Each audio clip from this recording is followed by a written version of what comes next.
Good news, guys, I'm moving. That means new workshop.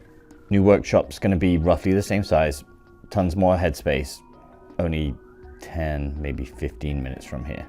Bad news is, I gotta take all this down and put it all back together. So, this will be the last video coming from this shop, and probably the last video from me for like a month or so while I get everything set up. In the meantime, I want to do one last project to say goodbye to this awesome tiny shop.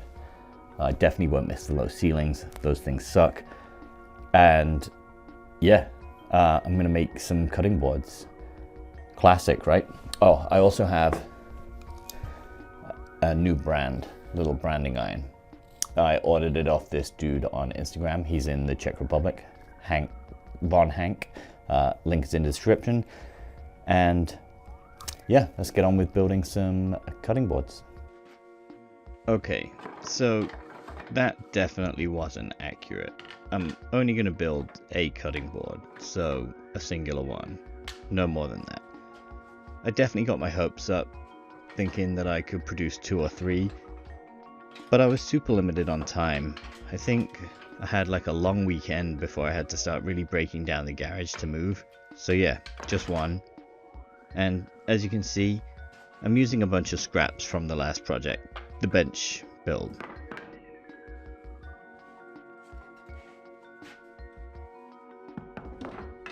I got some hard maple from my mother and father-in-law, father or mother-in-law, my in-laws. It was from their flooring, leftovers from their flooring here. So I'm going to use that. Only thing, I need to plane this down so that it doesn't have these weird grooves in the back, and trim off the tongue and groove. But I got a couple of pieces of this. So along with the offcuts of walnut and some of the quilted maple offcuts from the slats on the bench, I added these hard maple floorboards that I got, and that should be enough lumber to bust out one pretty cool looking chopping board. Or at least that's what I hope. You know, everybody makes chopping boards, or at least everybody on YouTube seems to make chopping boards. Some of them make them face grain, some of them make them edge grain, and others make them end grain, like this. And obviously each one has its benefits depending on what you want and what your needs are. And I've done some face grain cutting boards in the past, and as you all know from my previous video, made some charcuterie boards.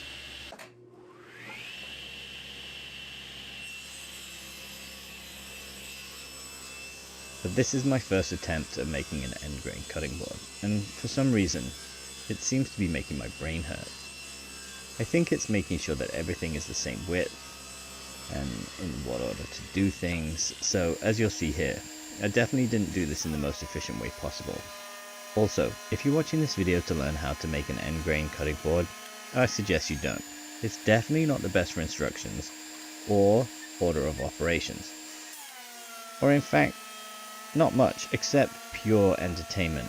It's really good at that. I think a lot of the problem here was the fact that part of my brain is thinking about how to dismantle all of the stuff in the workshop, what to do with my tools, and the other half is thinking, how the hell do I make this damn cutting board?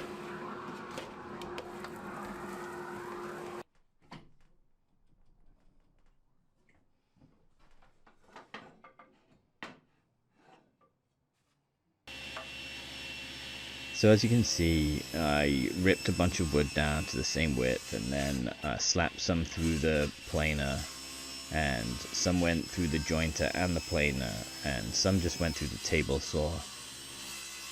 Then you get it all together, and you glue it up, and then you cut it, and then you glue it again. Then you cut and glue and cut and glue, what feels like a ridiculous amount of times. And that's what I'm doing here.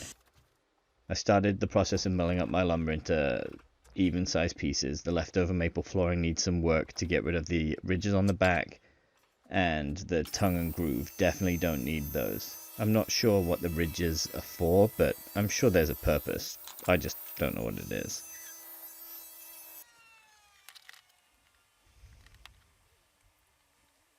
And then, of course, in my infinite wisdom, I decided it'd be a good idea to make this more complicated than it needs to be, because who doesn't need extra complication on a tight deadline? And that complication was in the form of a 45-degree cut to add some pattern to the middle, which came from watching a damn YouTube video. I thought, can it be that hard? Surely not. But for my peanut-sized brain, it appeared to be very hard. You know, gluing things together that have 45 degrees in them is a lot harder than people make it appear. I used my workbench, some blue painter's tape, and a plethora of clamps, and all sorts of different positions and different arrangements to apply clamping force, and it was still a nightmare.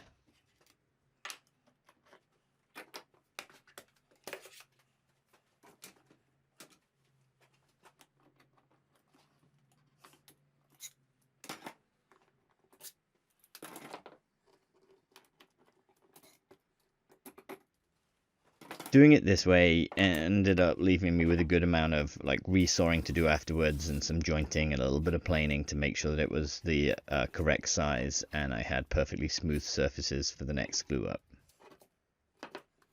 And I guess all in all, if I have to admit it, it wasn't too bad, but it's still way harder than these people make it look on YouTube.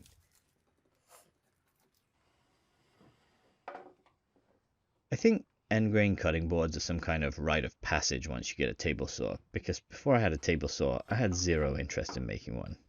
Honestly, I really don't enjoy making end grain cutting boards, or at least not so far. I'm not entirely sure how many more I'll ever make, if I make any, but they do make great gifts, and everybody uses them, so who knows, maybe I'll make some more. I've already disconnected my dust extraction. Actually, is that true if you never fully connected it to the table saw properly in the first place? Anyway, I digress. The reason you can see all of this sawdust flying everywhere is because there's no dust extraction. Looking forwards, dust extraction is going to be a huge point of contention in the new shop, or not contention, but a huge point of focus for me in the new shop. So there is a plan. Hopefully I'll be sticking to it, but I'm notoriously bad at sticking to plans. That's why I don't do baking. You just can't wing it ever in baking.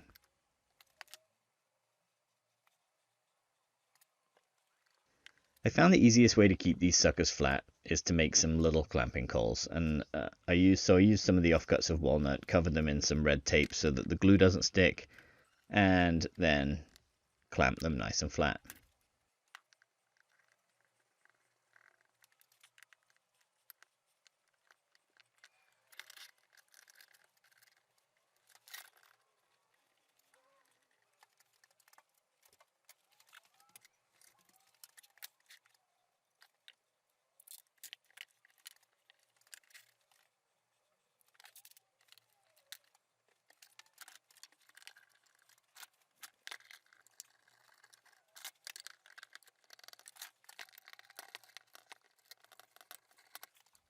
I guess if you're prepared, you can clean off all the excess glue while it's still kind of wet and not fully hardened, but that's not really what I did.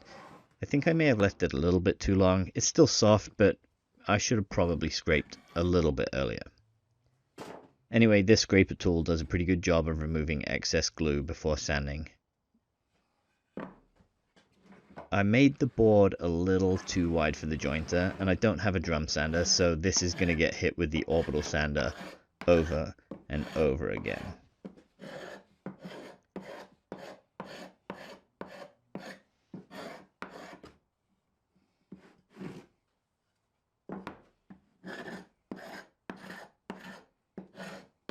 Kinda wish I knew somebody with a drum sander. Thinking about it, I probably do know somebody with a drum sander, I just don't realize it. Or they're not close enough to me for it to be worth me asking them to drum sand one single cutting board. I'll think about that next time though. Again, if I ever make one of these.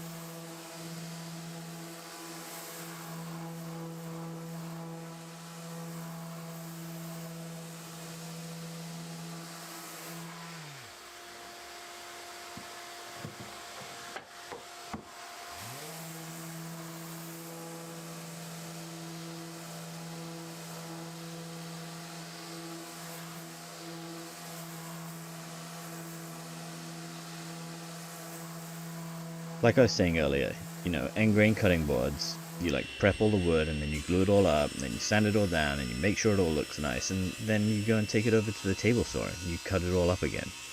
Honestly, it feels kind of ridiculous. So I took the nice glued up slab of lumber that I put together and I cut it all back up into little pieces. I probably should have lowered the blade a bit here for safety reasons, but alas, I didn't. And then it's on to the final glue up. I arranged these just based on what I thought looked best as I was flipping through them. There's no real rhyme or reason, and I didn't go into this with a specific design in my head. I just kind of winged it, to be honest. Which is kind of a theme in a lot of my woodworking, but specifically this one. Partly because I've never built one, and it caused a lot more mental stress than I'd like to admit.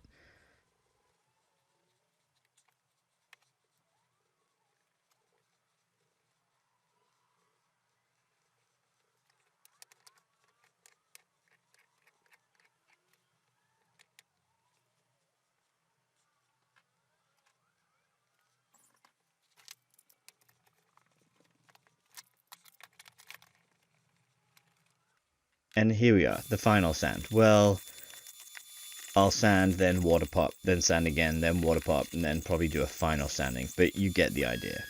Honestly, sanding these sucks. If I'm going to do these again, or more of them, I'm going to buy one of those little drum sanders. I'm sure I can find other uses for it in the shop.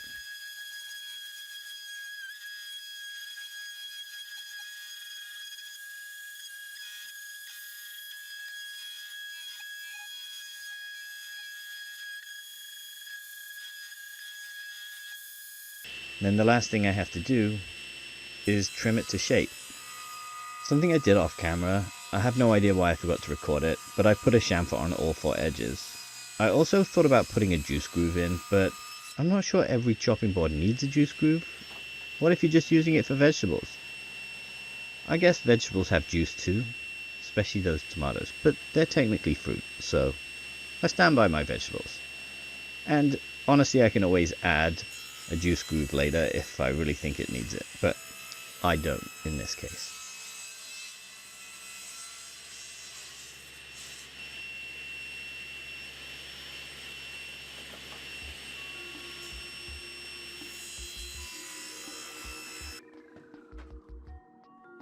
And here I am applying my new brand. On the left hand side you can see the first time I tried it and it didn't work well, so I'm redoing it and I will sand the first effort out of there. You'll never see it.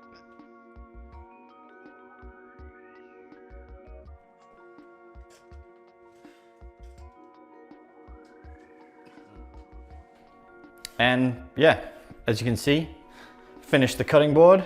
Ended up finishing this guy with some walrus oil, which is definitely made from blended up walrus. Walrus is one of those, walrus. Only thing that I would do differently next time is I would emboss my stamp even further because it didn't allow much room for sanding and it looks a little muddy on the walnut. That aside, came out pretty nice. Hopefully you like. Other thing you can notice is I'm in the new shop. So I've officially moved. Haven't moved everything yet. There's still a few sheet goods that I need to bring over, but this is about 95% of the things that I have. And as you can see, this garage is full. It is 8 inches longer and 8 inches wider than the previous garage. And there's a little nook behind that has a little extra space, but other than that, it's not all that much larger footprint. It is a lot more usable though. I don't have to worry about banging my head. It has super tall ceilings, has some storage above the garage door and over here to one side. But yeah, so next project will be starting to build out the garage shop again. I'm going to use all of the lessons that I learned from the last one and what I want to do differently and how my workflow has changed slightly. So hopefully this should be an interesting few videos. Until next time, thanks.